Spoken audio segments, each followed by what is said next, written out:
আমরা অনেক জায়গা থেকে ফোন পেয়েছি, কিন্তু ফিডব্যাক তো আমরা আপনাদের থেকেই নেব, সাধারণ মানুষের থেকে, এবং অনেকেরই হয়তো অসুবিধা হচ্ছে। অসুবিধা হওয়ার কথা নয়, কিন্তু হয়তো 11-12 পাতা দেখে মনে হচ্ছে যে আমি কি করে ফিল আপ করবো।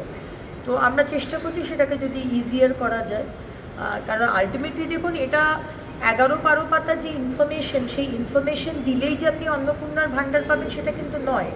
কারণ আগামী দিন অনেক কেন্দ্রের যোজনা আসবে, এবং সেই যোজনাগুলোর জন্য আমরা ইনফরমেশন ডেটা নিয়ে রাখছি, কিন্তু এই ডেটার বেসিসে কিন্তু আপনি অন্নপূর্ণার ভাণ্ডার পাবেন কি না, অন্নপূর্ণা যোজনা পাবেন কি না পাবেন তা কিন্তু নয়।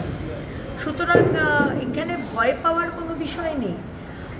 আর যে বিষয়গুলো আমি অলরেডি ক্লিয়ার করেছি, যে যারা ভোটার লিস্টে নাম নেই, যারা আমাদের দেশের ব্যক্তি নয়, যারা একাধিক বিয়ে, যারা ইনকাম ট্যাক্স দেন, যারা সন্তানদের গভর্নমেন্ট সরকার অনুমোদিত ইনস্টিটিউশনে পড়াননি, তাদের আমরা এর মধ্যে, আর কেউ যদি ইনকাম ট্যাক্স দিয়ে থাকে তাহলে আপনি কেন নেবেন? মানে এটা একটা আপনার তো নেওয়াই উচিত নয় আমার মনে হয়।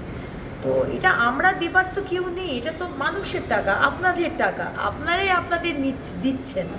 সুতরাং আমার মনে হয় যে আসল মানুষগুলো যাতে, অনেকে বলছে যে আপনি তো বলেছিলেন, মুখ্যমন্ত্রী বলেছিলেন যে যা লক্ষ্মীর ভাণ্ডারে হবে সেই নামটাই ট্রান্সফার হবে, আর আমরা তো জানতাম না সেই সময় যে কোনো পুরুষ, এত পুরুষ তারা লক্ষ্মীর ভাণ্ডার পেয়েছে, ভাবতে পারেন?